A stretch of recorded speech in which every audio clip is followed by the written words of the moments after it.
Peace be to you. A man of the theater came to see me a few years ago, and his reason was this. He said that one night after a show he was talking to a number of theatrical people backstage,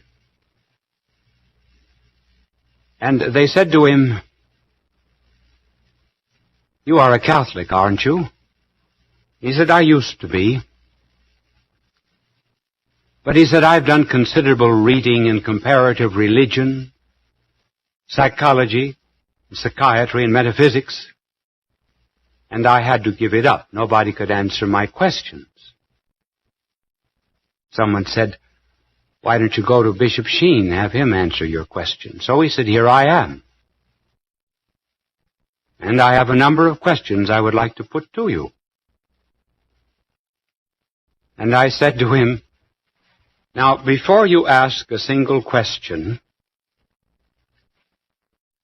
you go back to the hotel where you were living, get rid of that chorus girl you're living with, and then come back and ask the questions." And he threw up his hands and laughed, and he said, "Oh, certainly. I'm trying to fool you just like I fool myself. That's the reason."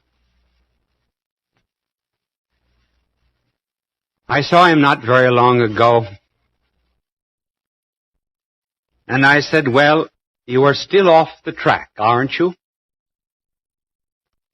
He said, "Yes, but I have not thrown away the map." Now here was a perfect example of someone covering up conscience. And it is of conscience that we would speak. For conscience carries on with us a kind of an unbearable repartee. We are very different from the rest of creatures, regardless of how much we insist on similarities. What makes us different is that we can reflect, turn back upon ourselves. No stone can ever turn a part of itself on another part of itself. No page of a book can so completely be absorbed in another page of the book that it understands that page.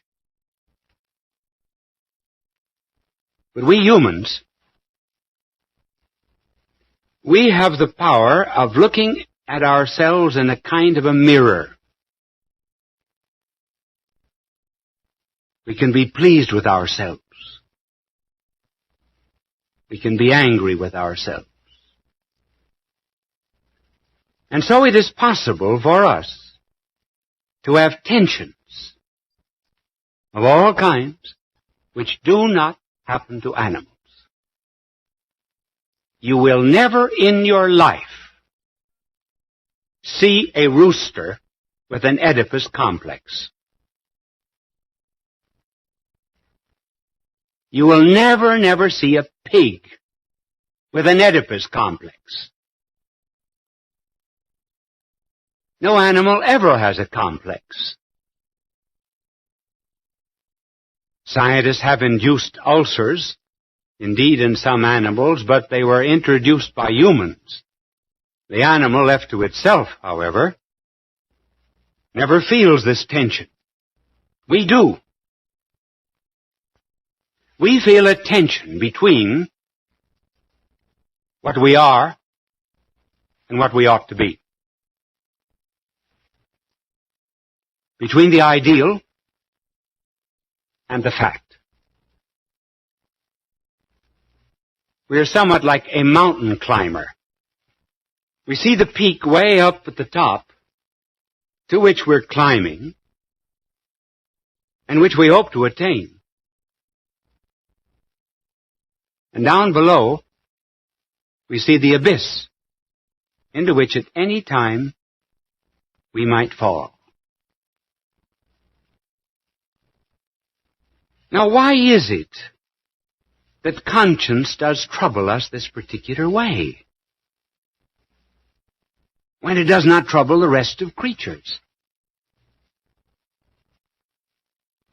Why is it we try to escape it?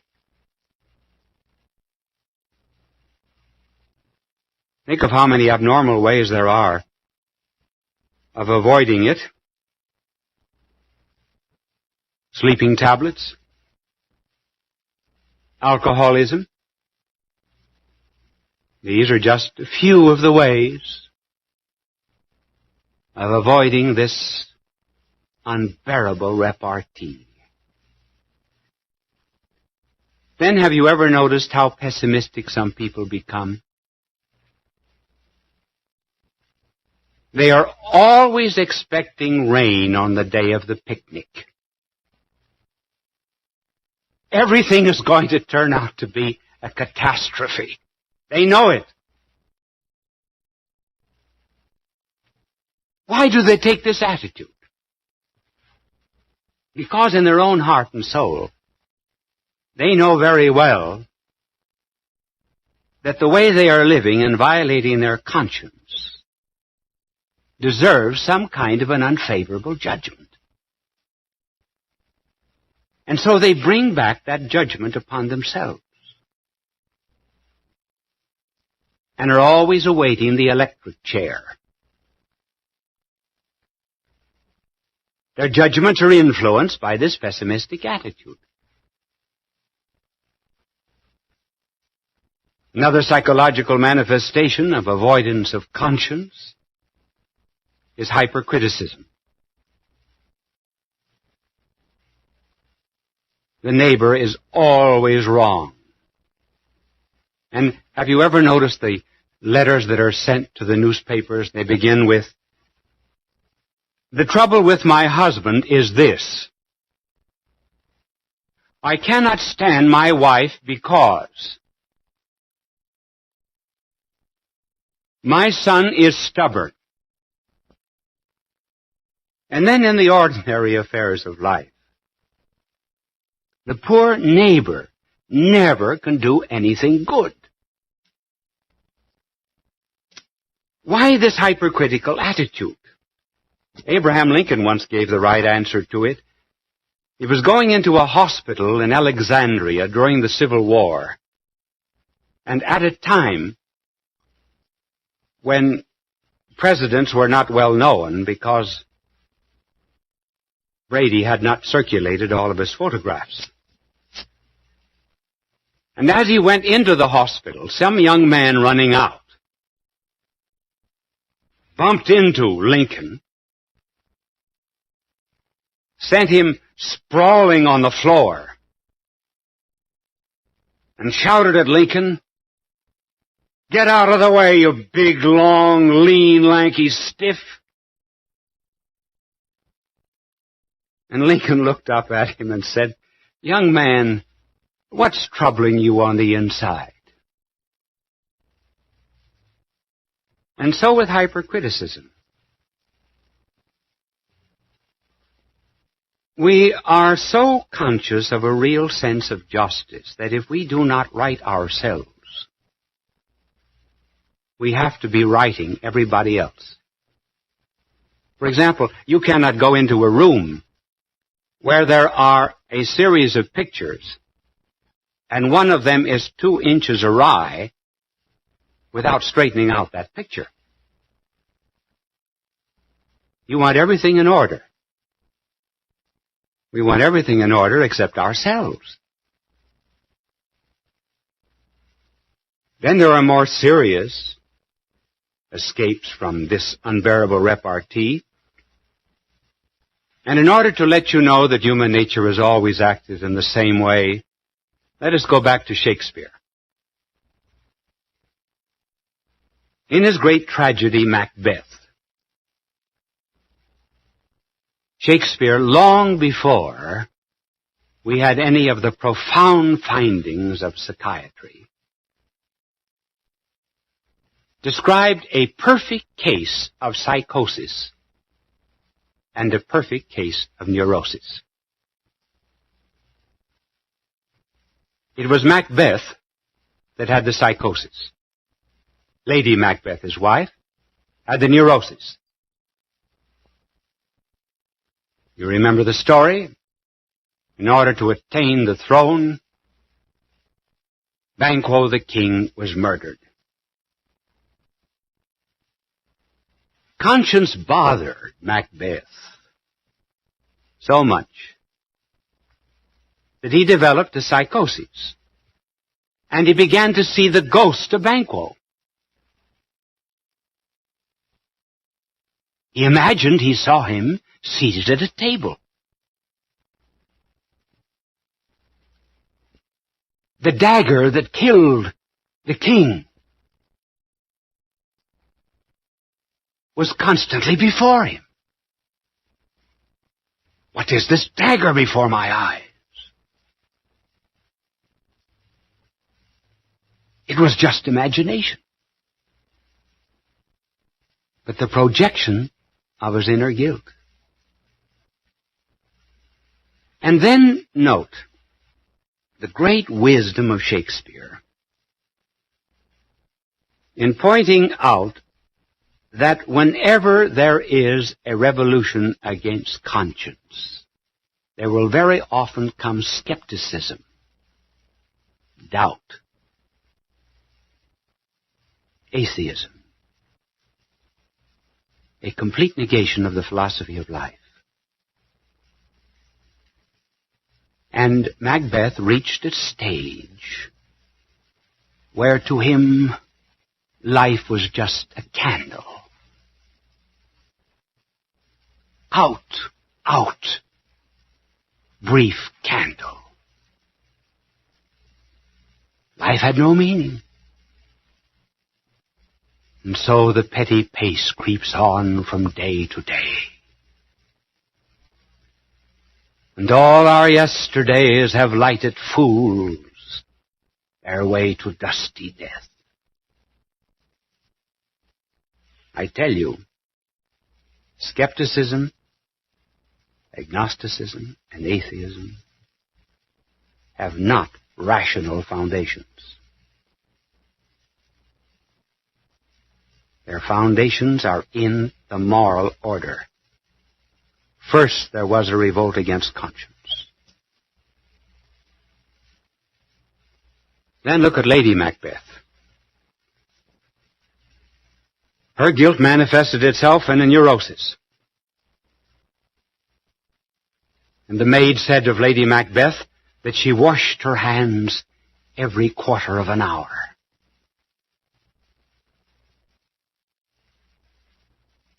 There was a sense of guilt in her which she had completely negated.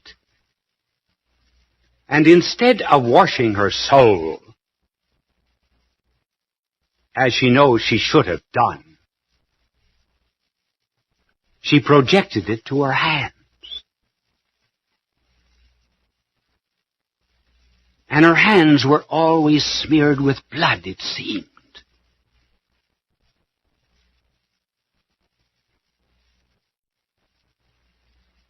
She said that not all the waters of the 7 seas were enough to wash this blood incarnadine from her hands.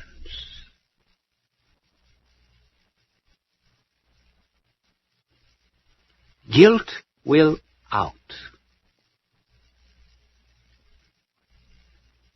And one can see it when one knows souls well, so very easily. I was once instructing a young woman, and she had finished on tape and on records, not these, but others which I had made before. She had finished about 15 hours. And after the first instruction on confession, she said to my secretary, "I'm finished. No more lessons. I do not want to hear anything about the Catholic Church from now on." My secretary phoned me, and I said, "Ask her to finish the other 3 on the subject of confession, and then I will see her." I saw her at the end of the tree, and she was in a veritable crisis. She was screaming, shrieking, "Let me out of here! Let me out of here! I never want to hear anything again about the church after hearing this talk on confession." Well, it took about 5 minutes to calm her down, and I said, "Listen, my good girl, there is absolutely no proportion between what you have heard and the way you are acting. So there has to be something else."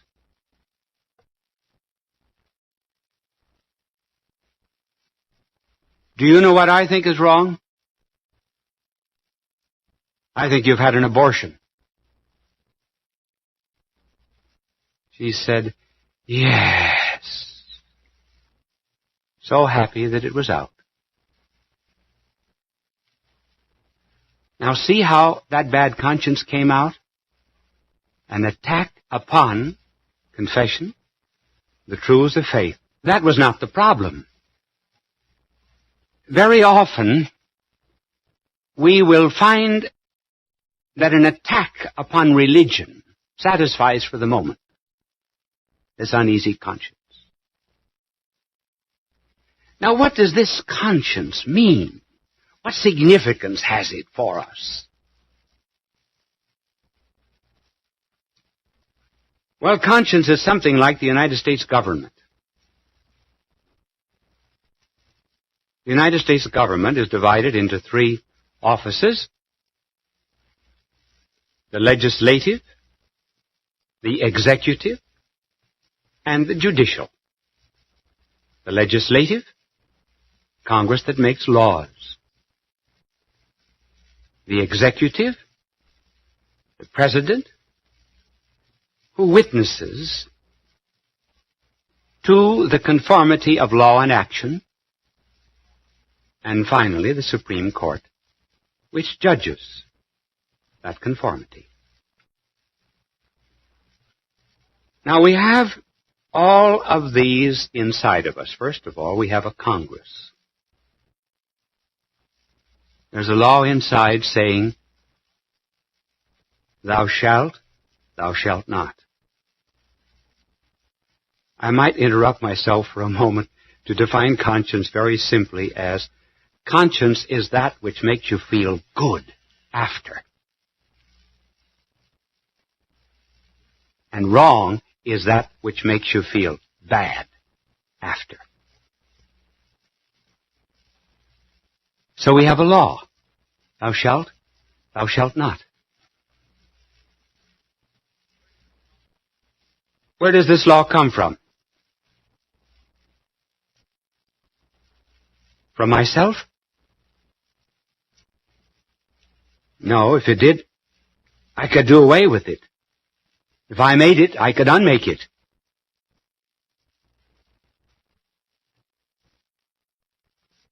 Does it come from society?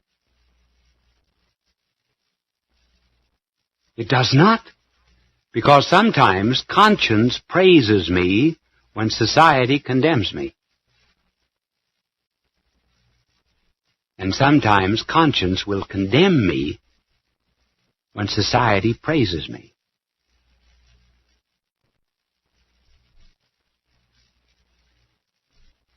Where does it come from then?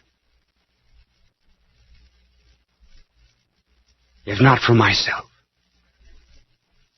Where then does the executive side of conscience come from? It too judges whether or not I have obeyed that law. It says, I was there. I saw you. And though others will say, oh, pay no attention to it, one knows very well that one must. And one also knows the motives that inspired the act. And finally, it judges us. And if therefore it praises us for certain actions, and we feel somewhat the same happiness and joy that we would from being praised by a father or mother. If we feel the same sadness and unhappiness that we feel when condemned by a father or a mother, it must be that behind conscience is some person,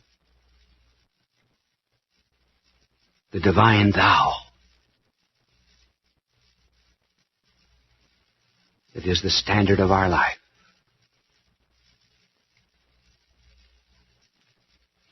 Most of the mental problems from which people suffer today is due to a mental revolt against this law which is written in their own hearts. And how often, just as soon as people return again to conscience, peace comes back, happiness. Life is very, very different. And that is what we are after. Peace of soul. Therefore, this unbearable repartee is only one side of conscience. It is the conscience that tells us when we do wrong, so that we feel on the inside as if we've broken a bone. The bone pains, because the bone is not where it ought to be. Our conscience troubles us, because the conscience is not where it ought to be. And thanks to this power of self-reflection that we have, we can see ourselves, and particularly at night. And as the poet put it, every atheist is afraid in the dark. And it's a gentle voice saying, you are unhappy. This is not the way. Your freedom is never destroyed. But you feel the sweet summons. And you ask, well, why is it not stronger?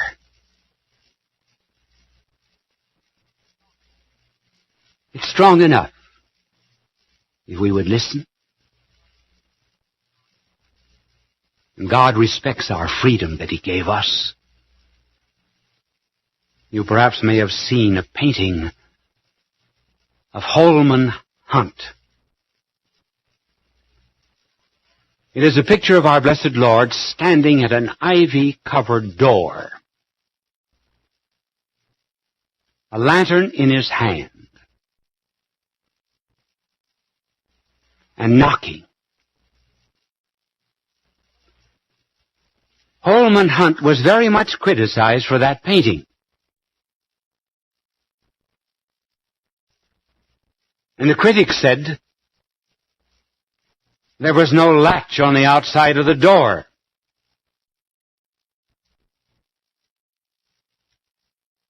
That was right. There was no latch on the outside of the door.